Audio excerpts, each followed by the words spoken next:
Hello, everyone, and welcome to Conversations in Horror, the podcast. I'm your host, Kevin L. Powers. I'm also the owner and operator of Something Wicked Entertainment and Events, and I want to welcome you to our program today. Now, if you've been focusing on our show and listening to our show in the last few years, what you'll realize is what I do is I take an individual film and then I bring on a couple of special guests to kind of help me critique, analyze, kind of get to the nitty gritty and the nuts and bolts of that particular film. We do that so that we can focus on a lot of the great films out there from many different subgenres of horror, as well as many decades of horror, just to have an entertaining conversation for you. Now, before we get to the actual title of the film we're going to be talking about, I do want to bring in my special guest first, because that is always important to always have a different special guest to talk about these films with. And tonight, or today, as you're listening to this podcast, our special guest today is Ms. TJ Sanson. I want to thank you so much, TJ, for joining us for the show today. Well, thanks much, Kevin. Thanks for having me. It's always fun doing these. Yeah, it's always fun to have these conversations about random films. And the film we're talking about today, which may or may not be on people's radars, is the found footage film Butterfly Kisses from 2018. This was originally a very small film that I just kind of came across by accident, actually, because of you, TJ. I had not have this film was not on my radar until you had mentioned it. So it's interesting to talk about another film in which one of my special guests kind of recommends it to us on the show. So first of all, as I always ask for every episode, I always like to ask our special guest kind of what was their take on the first time they saw the film, and what was their, what did they kind of get out of the film before we get into the nitty gritty of what happens in the film. Well, I'll start off first of all by saying that I was, on the hunt for other found footage films because that has been a topic of ours, in the past. And, I've seen all the big ones, Blair Witch, The Pyramid, the Paranormal Activity one. So, but this one kind of got my attention and I looked at it and I thought, all right, it wasn't made too long ago. So, I just, pulled it up on streaming and started watching. And then my first initial reaction was, what the ass am I looking at? Because first of all, it's so disjointed because it's a documentary. It's a film about a filmmaker who found the footage and wants to make a documentary about the urban legend which is about a entity called Peeping Tom.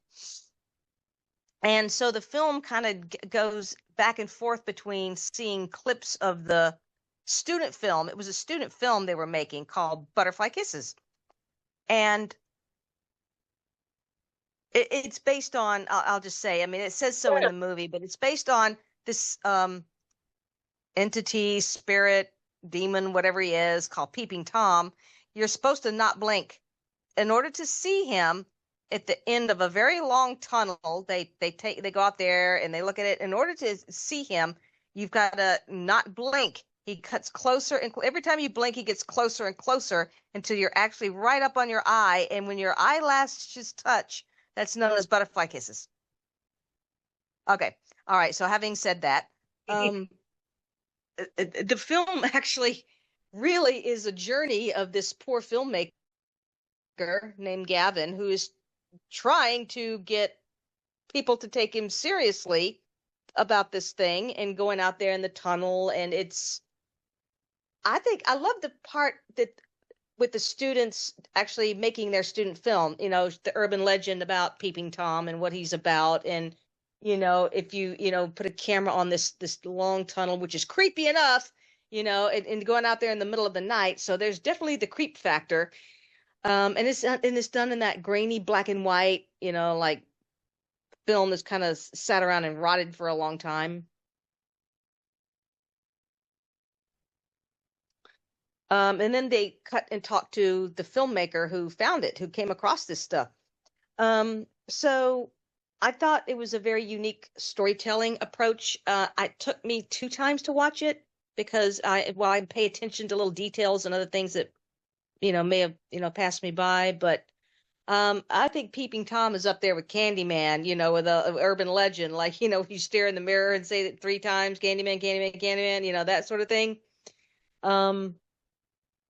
And the ending was rather gruesome. I won't tell you what it was, but anyway, what are your thoughts, Kevin? So, like I was saying before, I did come across this based on you telling me about the project. I'd never heard of the film before, but I'm actually glad I did. But the thing about this film is, if you've seen the what we still consider a found footage film, although only parts of it are actually found footage film, and that is Cannibal Holocaust. This film follows that format very, very, very closely. In that, in Cannibal Holocaust, you're watching the footage that the main documentarian has found, as well as his journey with finding that footage, and then what happens after he brings it back to civilization and then watches it. With this film, it starts off with Sophia, our college student who's doing a thesis film on the Peeping Tom, but then it kind of jumps to Gavin, like you said, who is kind of like a failed filmmaker, so to speak. He's kind of like not a successful filmmaker who comes across this footage, and while trying to prove to himself and to others that this is an actual real film of footage that he found, he's actually creating his own found footage around that. It's an interesting concept to do as a film until Gavin starts to delve deeper and deeper down the rabbit hole in terms of the world that Sophia and her filmmaker partner went down. And so it's a much different journey than our documentarian filmmakers in the Cannibal Holocaust, but the concept is still much there. This would be something that's very much a more modern take on that type of aesthetic. And what I did thought was odd is the fact that this is a really late found footage film. Yeah, it's current. Yeah, more current than a lot of the others. The trend has already passed for found footage films, and so that could be why this film kind of went past my radar. And I don't know all the details on its distribution and all that type of stuff, or if it even had a major distribution. But there are aspects of it that make it very interesting for modern day found footage lovers, because it does take some interesting different takes than some of the more recent stuff, like you've mentioned, Paranormal Activity being like the most successful one in the last few decades. So, the thing about this film is, and it's a very interesting kind of, I guess, progression with the Gavin character, is that it kind of starts off with him trying to show people where he found the footage or where he was kind of pushed to find the footage in the closet and everything like that, and how all that footage was crafted, not crafted, but how he thinks it may have gotten there in the location it is. And then of course he goes on his own little investigation, because for him, in order for him to kind of graft his own film out of someone else's film, he has to go on the same type of journey that those Sophia had actually gone to create her original film. That's very interesting, but I found Sophia a much more interesting character than I did Gavin. But it's okay. It's something that pushes the narrative forward for this film, I guess, because that journey that Gavin makes is kind of like the plot of this whole film, and then we as viewers are just kind of watching the footage as he's watching it. Yeah, and I know that Sophie was the student filmmaker, and she was very adamant about the stuff they found. She had this, of course she was young, a lot more tolerable than Heather from Blair Witch. I'm sorry, but she started getting on my raw nerves so bad. But Sophie didn't get on my nerves like that. So there's that. But it's so, they're so excited about the, things they discover in their footage standing out there, which is Haunted Bridge, in the middle of the night. So they're having to put the camera on one end and look at the long hallway, the long tunnel all the way down to the other end. And that's when you're supposed to not blink, you know, you're supposed to keep your eye open as long as you can, and that's when Peeping Tom appears. You know, if you keep blinking, he doesn't appear. But anyway, Well, see, that's another dynamic for yeah, and the thing is with it's another dynamic for the urban legend, you know. Yeah. Well, with shit. So Sophie's footage. She and her filmmaker, I can't remember her partner's name off the hand, but I'm sure it's going to come to me. Are what we're watching for that footage is everything that they do to try and find Peeping Tom to prove that entity exists, but that is not Gavin's original intention. Like when he first finds the tapes, there's tape that's called The Final Solution, and then there's another tape that calls Rough Edit. And instead of like we're told, he kind of jumps straight to those tapes before watching each of the other tapes in progression, and watching what Sophia has crafted actually kind of puts like he becomes he kind of takes a bite of the poison apple and he just got to keep going. He can't stop. He becomes obsessed. Just like it was a very much so. So right, yeah, he gets totally wrapped up in it. Probably not only it is such a compelling mystery of to what these happened to these filmmakers and why. I mean, the very opening scene is Sophie's last moment, as it were, and her swan song. I'll leave it there.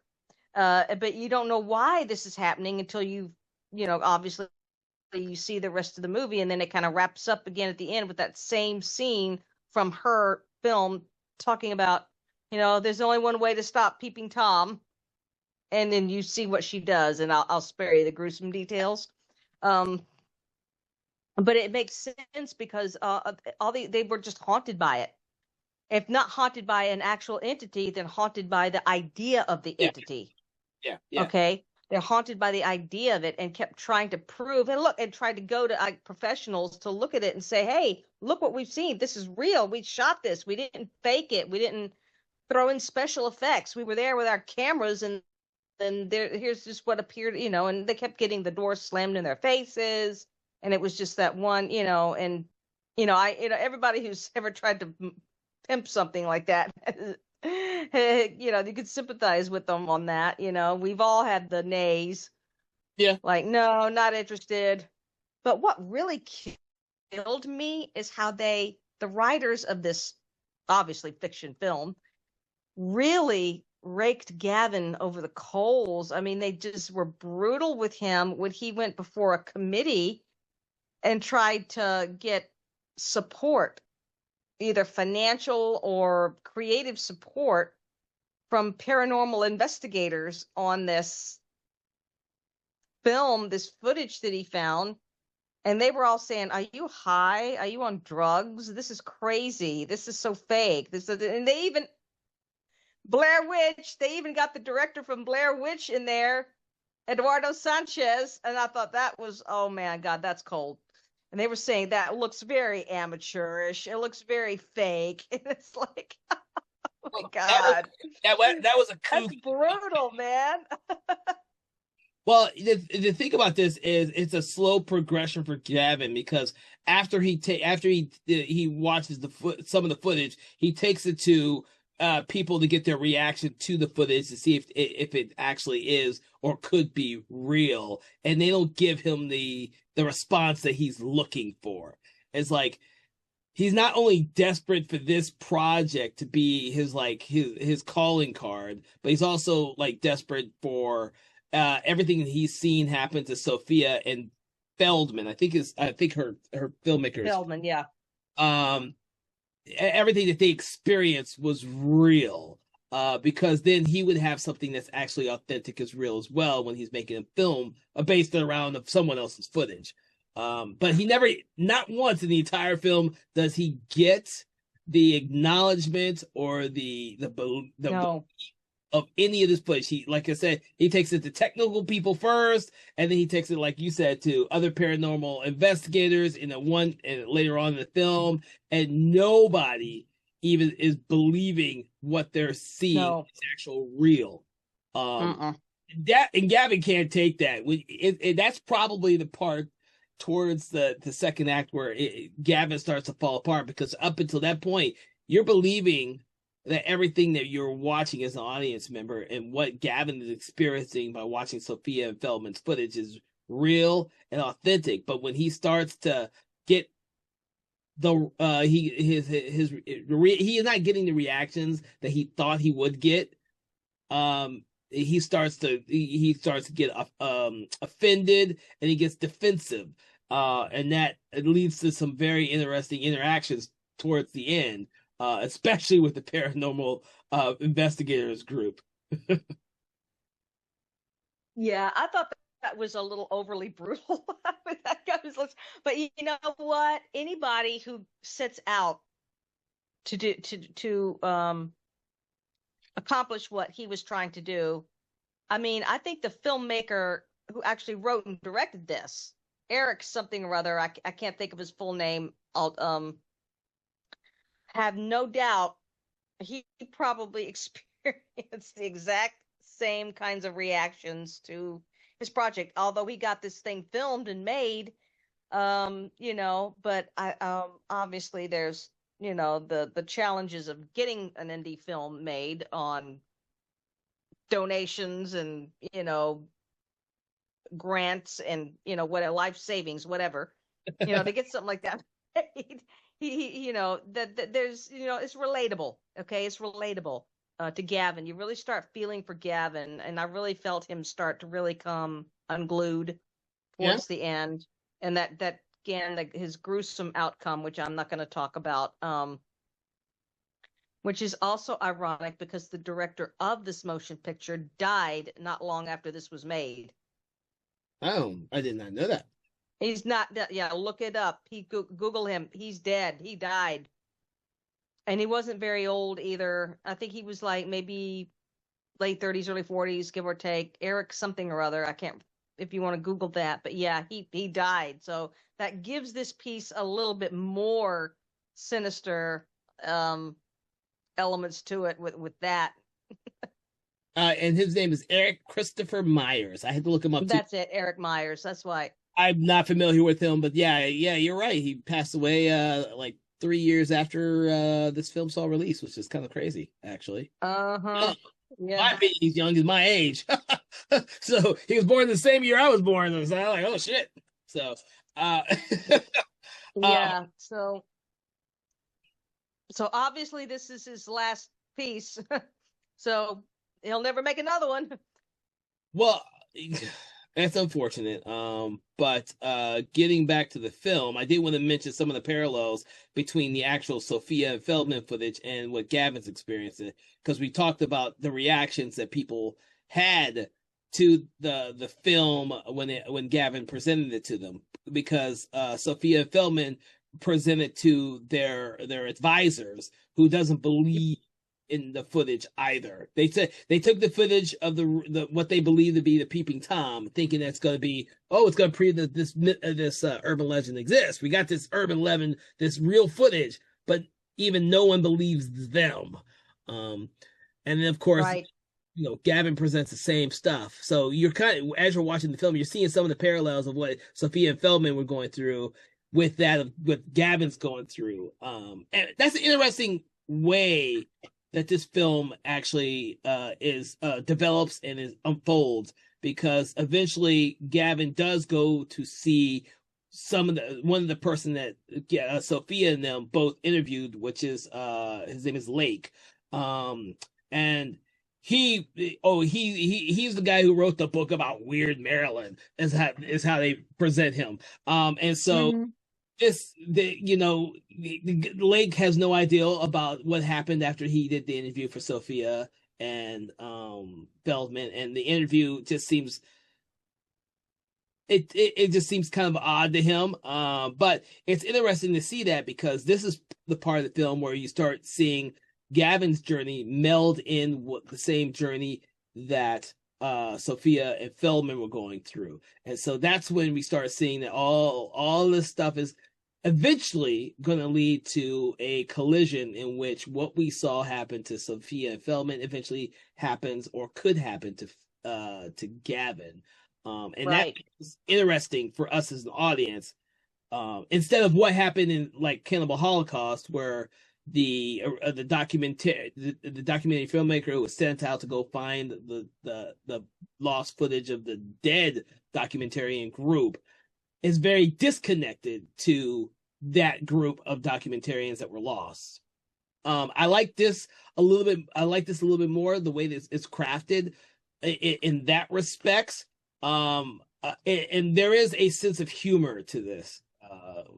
With the director or one of the directors of Blair Witch Project showing up to tell them that the footage just looks. Oh my God. Yeah. Telling them how fake it looked. It was like, oh my God, that's mean.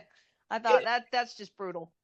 It is because at that point Gavin is like really far gone in his belief that everything that Sophia and Feldman did was real and that the peeping Tom was real because in as Gavin watches and continues to watch the footage of Sophia Feldman, we slowly come to the realization that they are seeing Peeping Tom getting closer and closer to them by watching footage.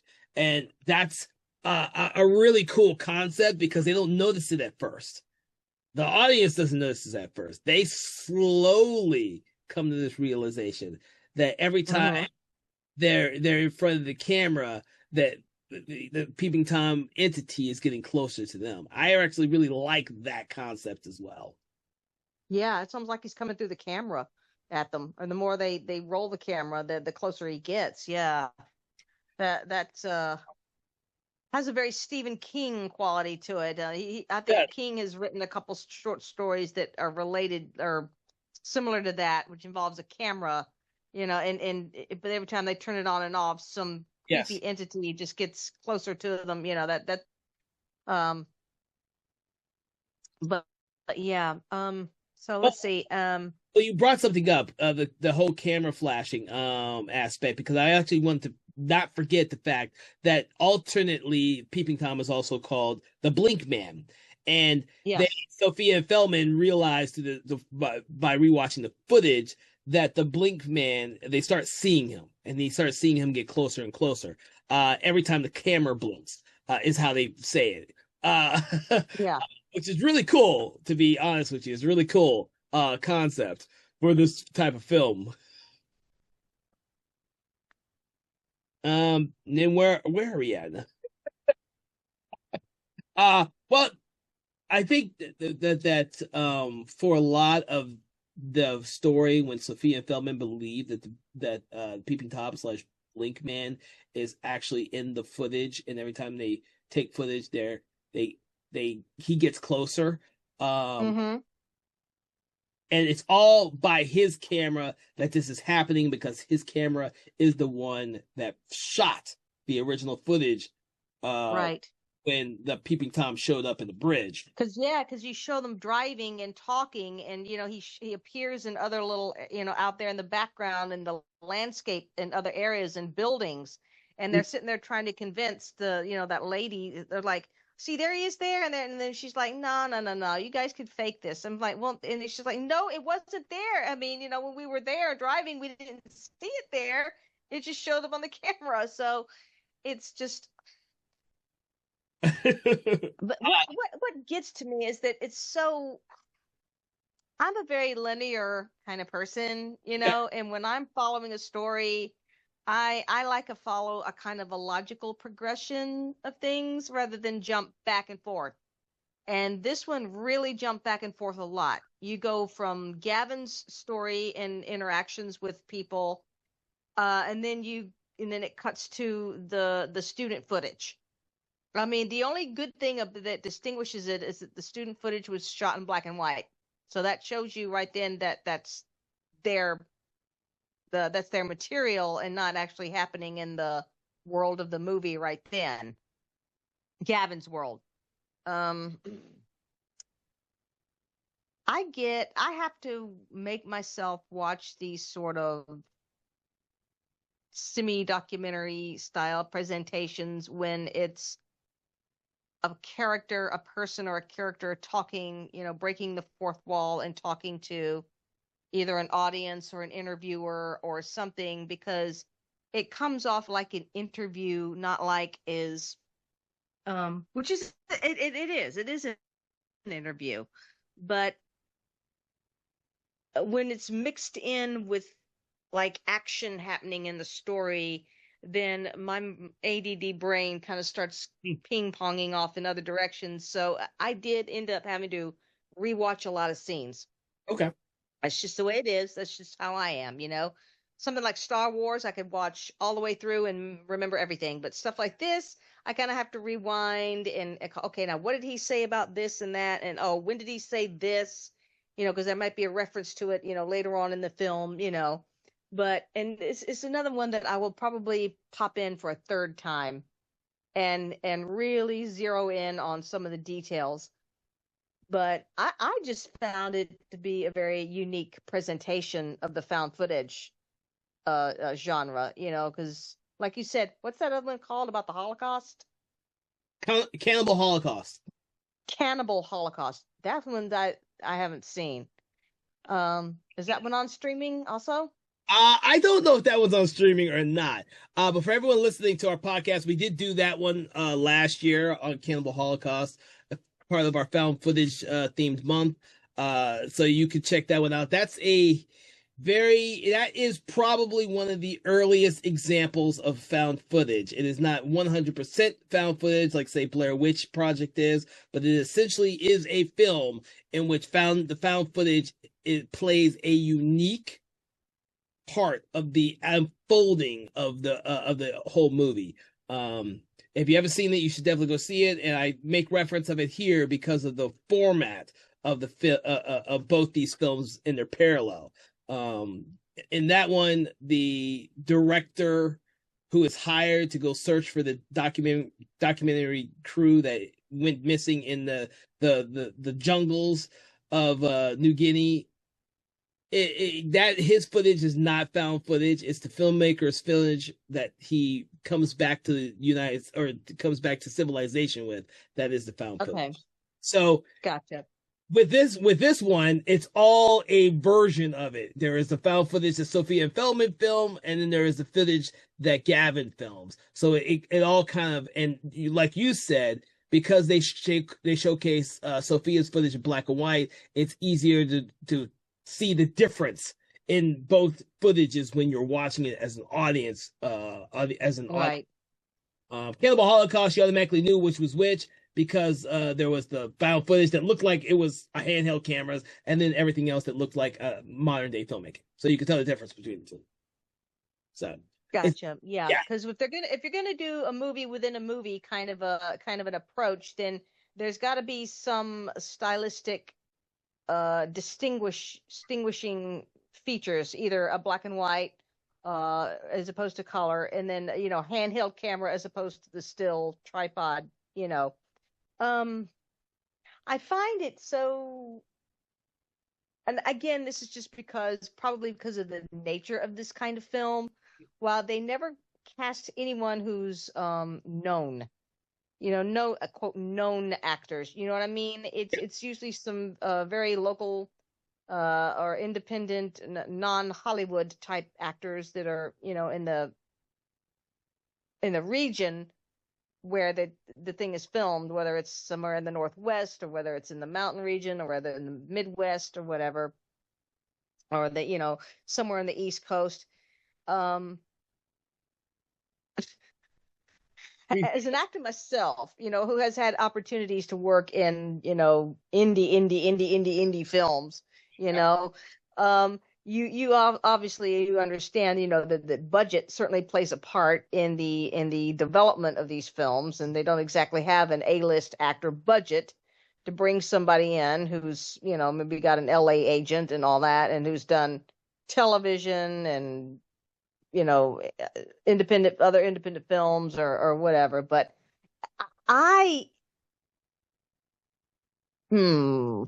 because I'm a filmmaker also, and I think of these things, as I look at other people's projects.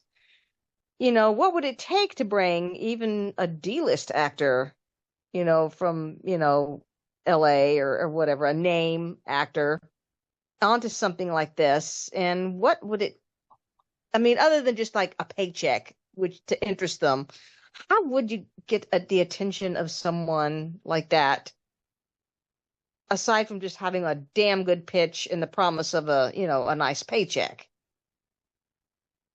Think about this. This is because I'm filmmaker, you're a filmmaker, and this is not, in terms of discussion, but it's food for thought. But How would you get somebody, and who?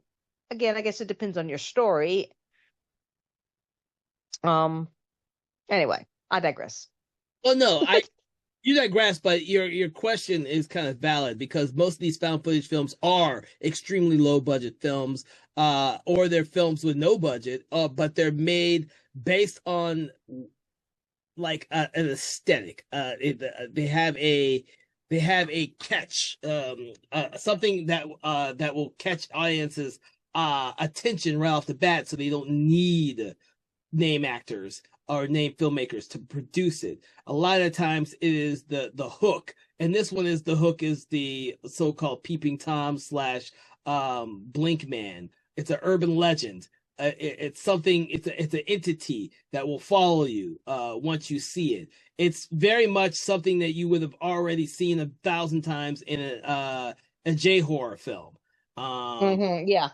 This is just done as a modern day urban legend, found footage, so it can keep the cost down extremely low with the no name actors, and except for their coup of getting Edward Sanchez to be in it. I think it was Edward Sanchez to be in it for Yes. roughly 5 minutes, 10 minutes. They probably know him, or they paid him a lot of money. Now, in theory, from what I understand, with a lot of working actors, these Yes. are working actors who are just trying to, pay the bills and keep working as much as possible. They all have their own little rate, and they'll be in just about any film. If your rate that their rates are met and their aesthetics are met in terms of food and lodging and transportation, and as long as you're paying all that, then you're good, and they'll be in your film. It's not about the quality or the quality of the movie you're making, or if the film even has other actors in it. If you're a known name and you try and get big name actors attached to your low budget film, then you have to have a really good script or pitch ideal in order to get them to in your film. That is the other way. After you get them attached, then of course you can go after more money to invest because you have these people signed on to be in your film, and so on and so forth. That the process is good, is for us independent filmmakers. Those are probably the two most well-known ways of getting our films made, and it's hard either way. Right. Of course. Yeah. Totally. Totally. Uh, Yeah.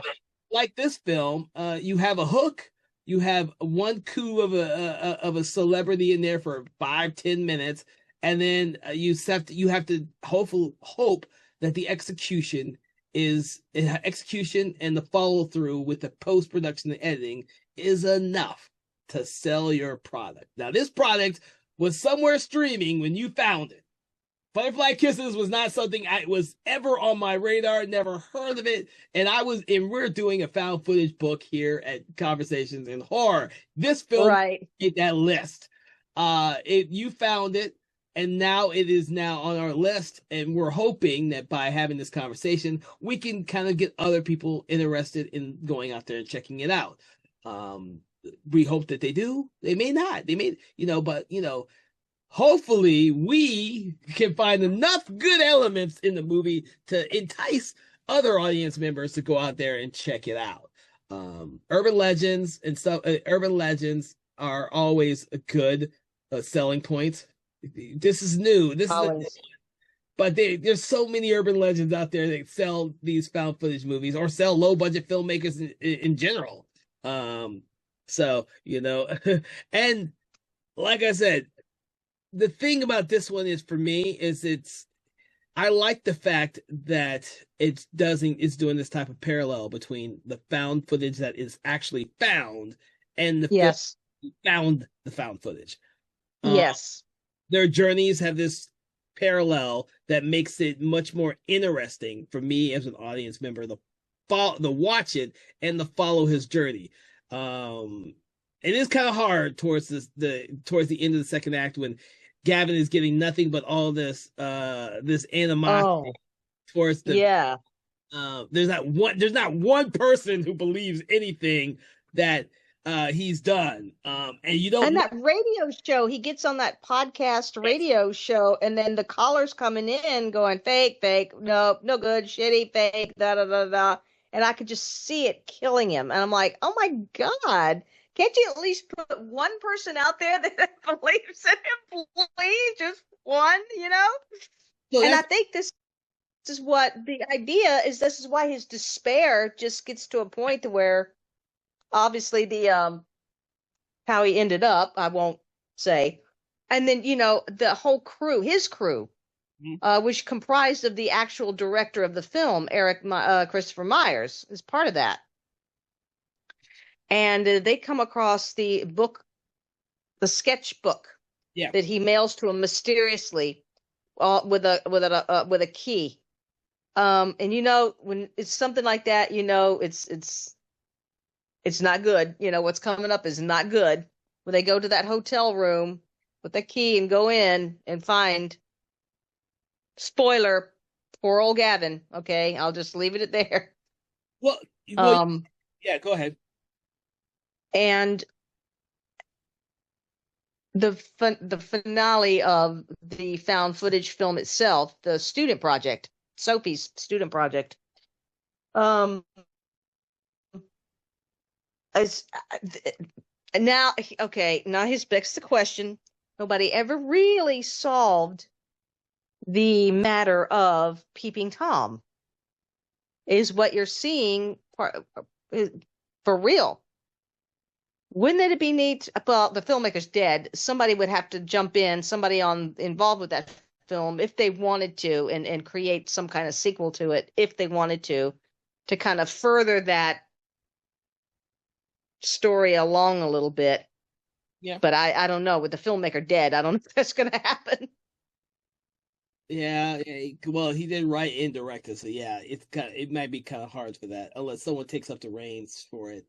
But yeah, you bring up another aspect of the film that I actually liked is like the filmmakers who are helping Gavin shoot his documentary also become characters within the film itself. Gavin becomes part. Well, okay, Feldman becomes part of Sophia's story, and then Gavin becomes part of Sophia and Feldman's story, and then Gavin's film crew becomes part of Gavin's story. Yes. That type of progression, I actually really think is really clever for this film because it makes it seem as though it is a endless cycle because no one believes any of this is real until it's far too late. This is why I mentioned the possibility or the a possibility of some kind of sequel to it because of that continuation. Like Gavin, obviously, we don't know much about him, his family life, anybody that he might have known. What happened to him? Why did this happen to him? And what was going on in his life that created it? And then that creates a whole nother journey for another character to come in and further that story along. See? But I mean, that just depends on who may or may not be in charge of that. Again, that's getting into logistics, but I think it would be interesting to explore that idea. What do you think? It could be, yeah. I mean, that all depends on how. That all depends on a multitude of different outcomes. We all kind of wonder if this film will actually find an audience. I hope that it does. But it needs to find an audience so that the people who are behind this movie and or have the means to make a sequel see that there is a need and a want for a sequel. There is a lot of different avenues that a sequel to this could take, and be a clever and creative continuation of the Peeping Tom slash Blinkman urban legend. I don't believe that that's a urban legend. I think it was created specifically for the film, so it would be sad. You're right. It would be sad if that whole thing dies with only just the one film, because it is an interesting concept. Yeah, I know, because that's a weird entity in and of itself. Peeping Tom, he's kind of, like how did it come about? I have to go back. I'm going to go back and rewatch. For me, picking out little details like that are kind of little puzzle pieces that are kind of situated in between, all this other aspect of the story I might have missed, but that could be an interesting concept for maybe down the road. Yeah, it could. It very well could. I mean, what's the worst anybody could say? No, right?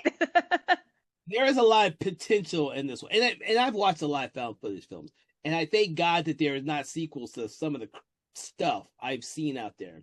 But there is a lot of potential with what was just hinted at and what was started with this film in terms of the Peeping Tom Blinkman urban legend that I would like to see explored more. I mean, even if they did a regular fictionalized film of this that wasn't found footage, that would be interesting as well. There are so many different avenues to take.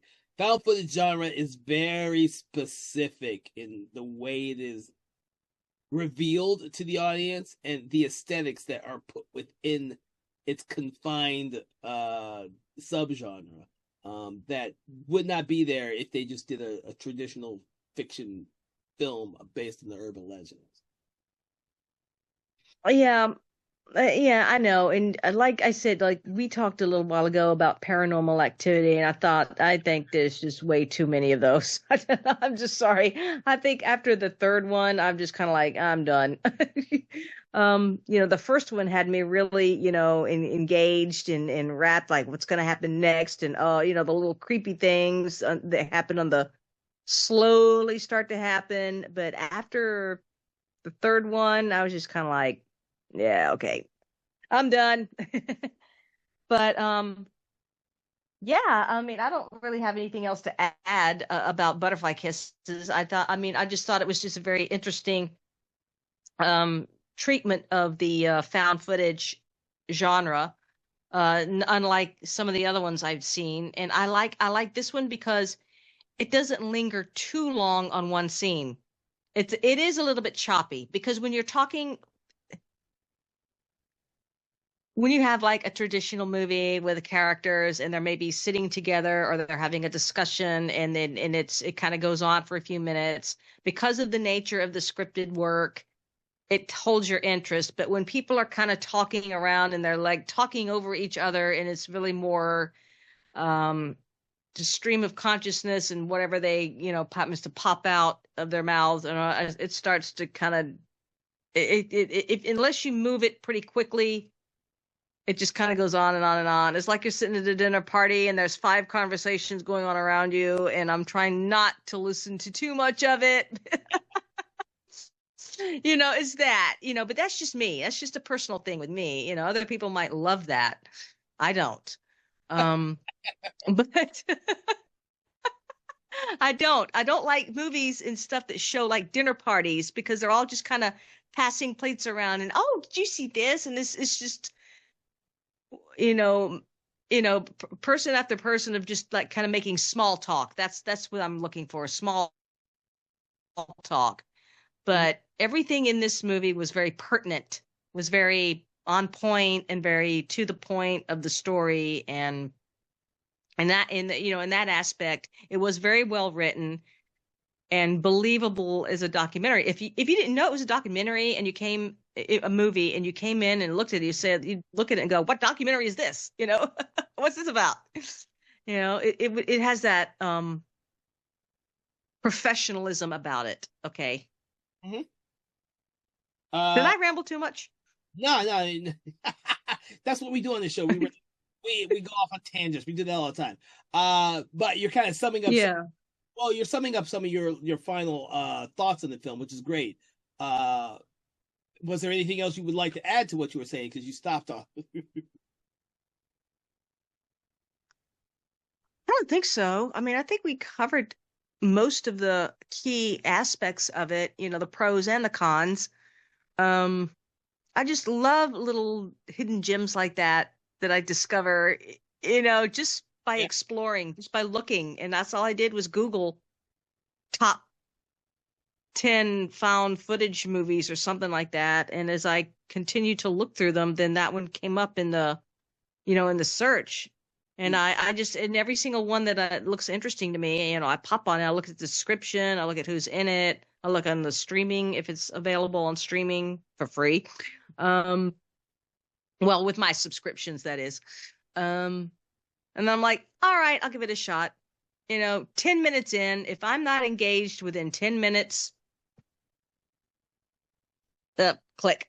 That's just me. I'm a cinema snob, I guess. I don't know. Well, you're not the only one that's like that. There's lots of people out there. If the film can't catch you within the first 10, 15 minutes, they just click it off. That is the nature of our current generation of film goers. Hence why there's so much content out there. And on our program, we can't get to it all, but we try and get to a lot of it. Even if it's something as small and intimate as this film, Butterfly Kisses. So, anything else? No, I think I've covered it as far as as this film. I'd say to anyone out there listening, please check this film out, because if you are into found footage films, horror films in general, especially slow burn, okay, type of movies, which I'm a big fan of slow burn. Check it out, give it a shot, because I think this poor little film kind of needs some love, and I think out there. Well, I'll agree with you on that. In general, I think a lot of the independent films, and especially our subgenres of films like found footage, especially a subgenre that has a plethora of mediocre films, as the Yes. genre has, that when we find one out there that as actually we believe is worth checking out, we want to make note of that so that other people can find it. Like you helped me find this film. So with that, I do want to thank you, TJ, for joining us on this conversation about Butterfly Kisses from 2018. For everyone listening to the program, what we love to do is we love to rate the film. We have a 1 to 5 rating, 1 being poor, 5 being amazing. But what we like to do is pull an item, a quote, or saying from the film to attribute to our rating. What, TJ, would you rate this film, and what object, quote, or saying do you like to attribute to that rating? Okay. I would give this film 3.5. Not a 4, not a 5, but a 3.5, which I think is very good, is above average. Not terrific, but above average. And as far as an object, bathtub. Yeah. I won't say what that's in reference to. Well, you gotta watch the movie. Watch the movie. I'm gonna give it a 3 boxes of found footage tapes.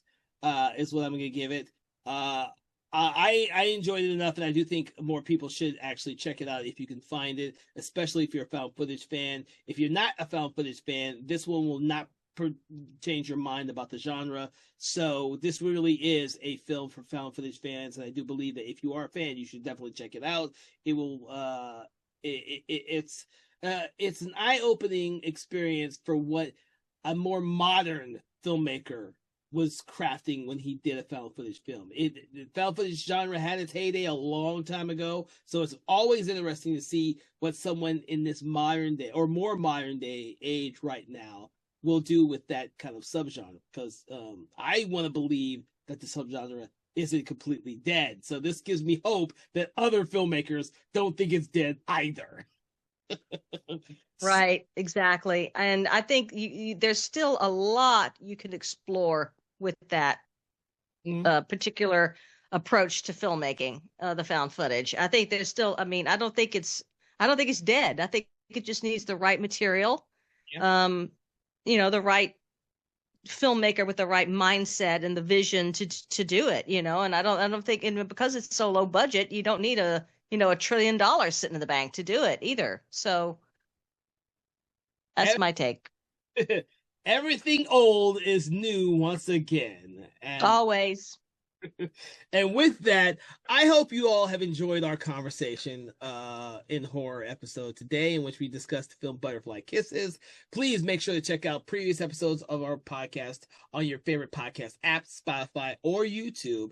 And make sure to like, share, subscribe, do that thing you do with your favorite podcasts.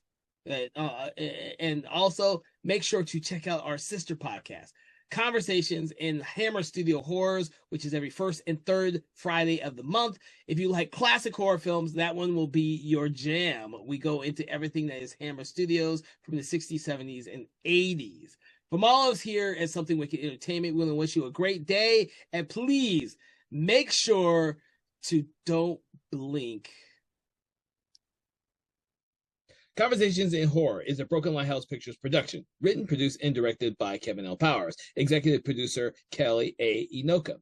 All contents and material from this episode of Conversations in Horror is copyright 2025 Broken Lighthouse Pictures.